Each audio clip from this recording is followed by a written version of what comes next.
ಯುದ್ಧಕ್ಕೋಸ್ಕರ ತಯಾರಿ ಒಂದ್ ಕಡೆಗೆ ನಡೀತಾ ಇದೆ. ಇನ್ನೊಂದು ಕಡೆಗೆ ಡಿ.ಕೆ. ಶಿವಕುಮಾರ್ ಅಭಿಮಾನಿಗಳ ಬಳಗ ಇದೆಯಲ್ಲ, ಅವರು ಕೂಡ ಪೂಜೆ ನೆರವೇರಿಸೋದ್ರ ಮೂಲಕ ಸುದ್ದಿಯಲ್ಲಿದ್ದಾರೆ. ಪಾವಗಡ ಶನಿ ಮಹಾತ್ಮ ದೇವಸ್ಥಾನದಲ್ಲಿ ಪೂಜೆ ಸಲ್ಲಿಸಿದ್ದಾರೆ. ತುಮಕೂರು ಜಿಲ್ಲೆಯ ಪಾವಗಡ ಪಟ್ಟಣದಲ್ಲಿರುವಂತಹ ದೇವಸ್ಥಾನ ಇದು.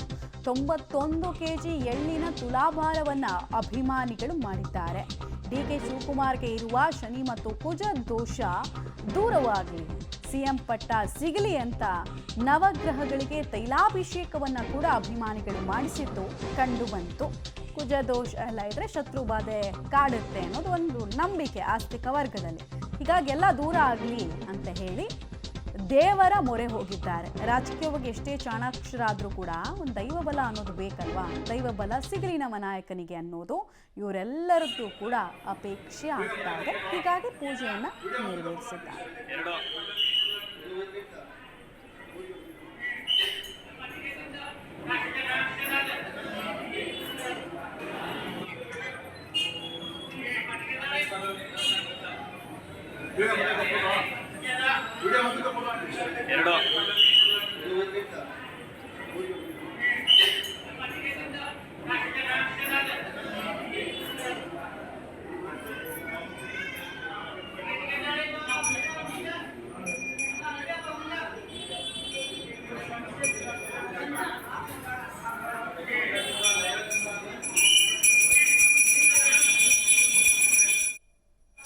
ಪೂಜೆ ಪುನಸ್ಕಾರಗಳನ್ನು ಅಭಿಮಾನಿಗಳು ಸಲ್ಲಿಕೆ ಮಾಡೋ ಸಂದರ್ಭ ಸೆರೆ ಸಿಕ್ಕಿದ್ದು. ಹೀಗೆ ಡಿ.ಕೆ. ಶಿವಕುಮಾರ್ ಅವರ ಫೋಟೋವನ್ನು ಒಂದು ಕುರ್ಚಿಯಲ್ಲಿ ಇಟ್ಟಿದ್ದಾರೆ.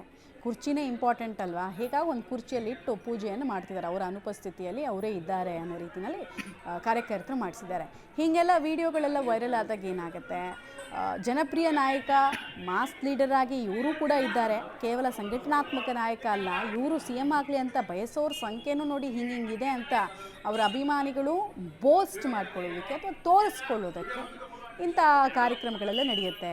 ಆಶ್ಚರ್ಯ ಇಲ್ಲ, ಇನ್ನೊಂದು ಸ್ವಲ್ಪ ಹೊತ್ತಲ್ಲಿ ನಿಮಗೆ ಸಿ.ಎಂ ಸಿದ್ದರಾಮಯ್ಯ ಅವರೇ ಕಂಟಿನ್ಯೂ ಆಗಲಿ ಅಂತ ಪೂಜೆ ಪುನಸ್ಕಾರಗಳನ್ನು ಅವರ ಅಭಿಮಾನಿಗಳು ಮಾಡಿಸಿದ್ರು ಅನ್ನೋ ಸುದ್ದಿನೂ ಬರ್ಬೋದು. ಆಶ್ಚರ್ಯ ಇಲ್ಲ. ರಾಜಕೀಯ ಸದ್ಯಕ್ಕೆ ಯಾವ ಪೊಸಿಷನ್ಗೆ ಹೋಗಿ ನಿಂತಿದೆ ಅಂದರೆ ಹಿಂಗಾಗತ್ತೆ ಹಿಂಗಾಗಲ್ಲ ಅಂತ ಎಂಥ ದೊಡ್ಡ ವಿಶ್ಲೇಷಕರು ಕೂಡ ವಿಶ್ಲೇಷಣೆ ಮಾಡೋದಕ್ಕೆ ಸಾಧ್ಯ ಆಗ್ತಾ ಇಲ್ಲ. 45 ವರ್ಷಗಳ ಬಳಿಕ ಇಂಥದ್ದೊಂದು ಪರಿಸ್ಥಿತಿಯನ್ನು ರಾಜ್ಯ ರಾಜಕಾರಣ ಸ್ಪೆಷಲಿ ಕಾಂಗ್ರೆಸ್ ನೋಡ್ತಾ ಇದೆ.